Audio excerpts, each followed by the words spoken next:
here's a conversation I was having with um, another friend, and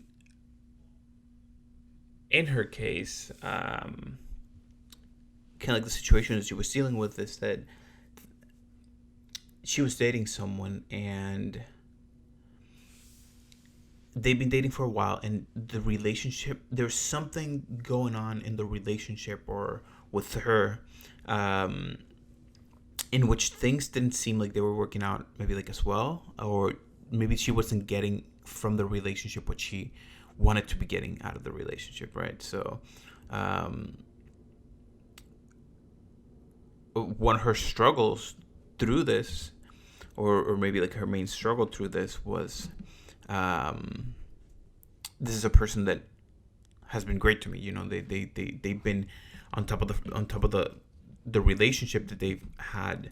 They've been really good friends, right? So she was kind of conflicted because she didn't want to do something that would be hurtful or harmful for this other person. And so this was bringing her a lot of stress. And where we went with the conversation is that um, we have this perception that we must do good, or that we must do right by the people that we have around us. And we kind of like spoke about this on the previous episode, but it's this idea that especially the people that are close to us, that we must make sure that everything we do is for their good. However, we can't really know what is for their good. I mean, we to a big degree aren't really sure what is good for us. You know, what is exactly good, that what are exactly the things that we need on our daily lives, or at this moment. So it seems like it makes a lot of sense then that a question like this, when it comes to someone else, would draw a lot of concern or stress, because there's a part of us that knows that this is a difficult question when we're trying to ask it for ourselves. And now if we're trying to like figure it out for someone else, if we're trying to make sure that we don't hurt someone else's feelings, how do you do that? And it begs the question, you know, if you're in a relationship and the relationship is not working for you, and it's causing stress for you, so it is causing some harm or some unwanted feelings, does it really make sense to, in the hopes of not hurting someone else, you continue to carry that on your shoulders? Because we don't know. We don't know how things are going to play out. We don't know if we do that person a bigger favor by breaking the relationship now, or if we're truly doing them a favor by staying with them. But it does seem like for certain we do not seem to be doing ourselves a favor by staying, because of the stress that we're building. So I feel like that's where the conundrum is. And I feel like generally, a lot of these issues, which is to say, a lot of the issues that we have as human beings with each other and with ourselves, is an issue of conversation. It's an issue of transparency, that oftentimes we are afraid to have the conversations that we know we need to have, because we are afraid of the consequences. More so of the potential bad consequences, even though things generally don't turn out as bad as we expect them. Oftentimes they turn out way better. So that said, we're still kind of like afraid of what might happen. So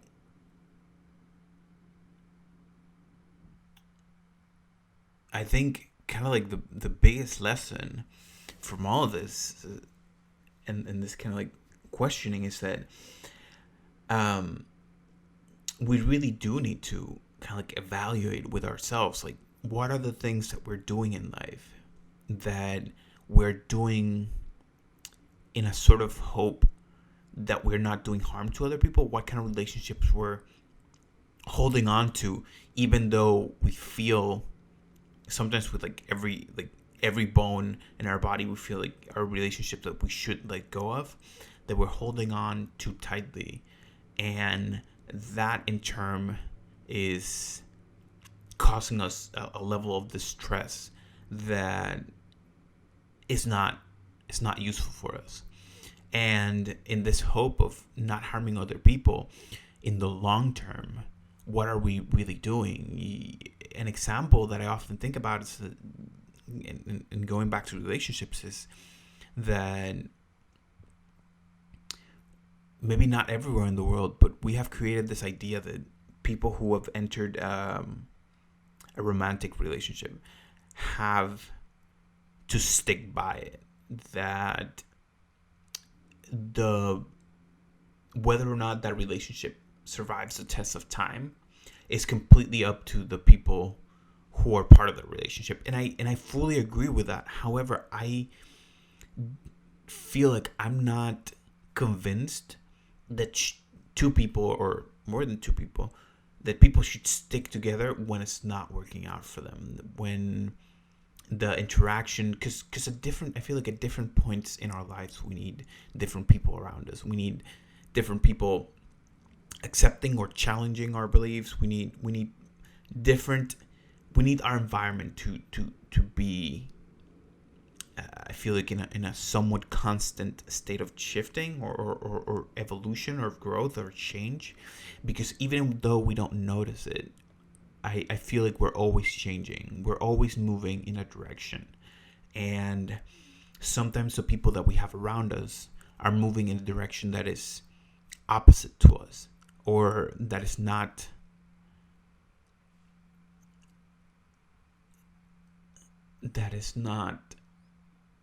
in agreement with our kind of like direction.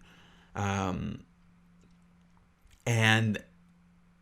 I feel like there's some stigma to that, and I think we would be better off, or it would be a better space if we can have the trust in each other to say, hey, this isn't working out for us right now.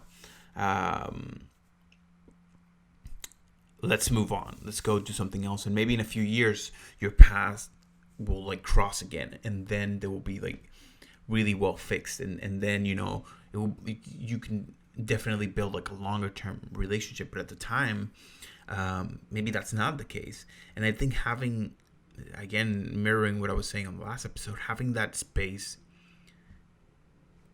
and that trust with other people and with yourself, that interactions that we're having, things that we're doing for people because it's nice, because those people consider them nice things that we're doing for them, but those things are not of enjoyment to us. Having that space and that sense of ownership or power to make our own decisions and say, hey, I understand that this is something that you feel like will make you happy, or will make you content, or will really work for you, and you want me to be the one that helps you out on this, but this is really not working out for me. I'm not going to be a part of this.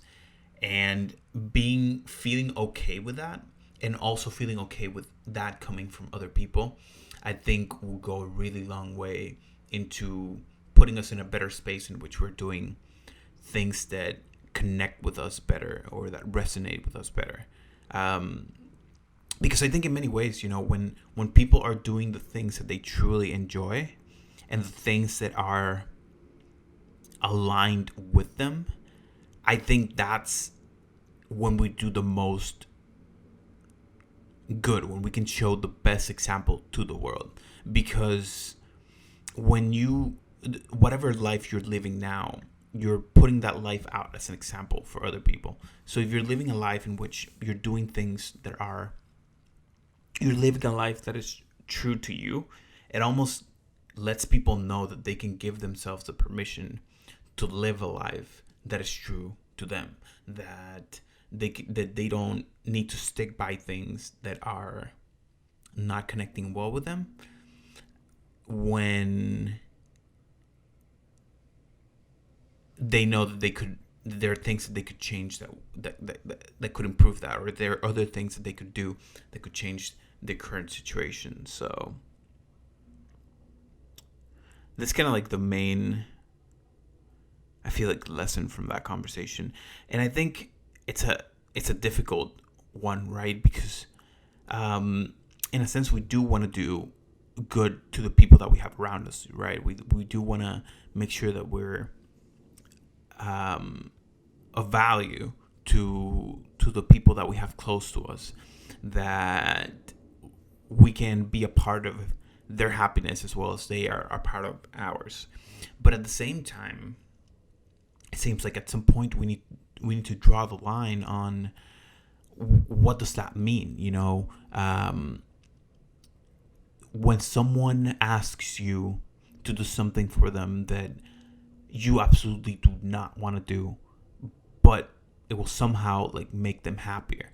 Are we really doing more good by doing that thing, or are we doing more good by showing them that you don't have to abide by kind of like those bindings, that maybe by saying no to things that we don't want to do, we do a lot more good by just leading by that example.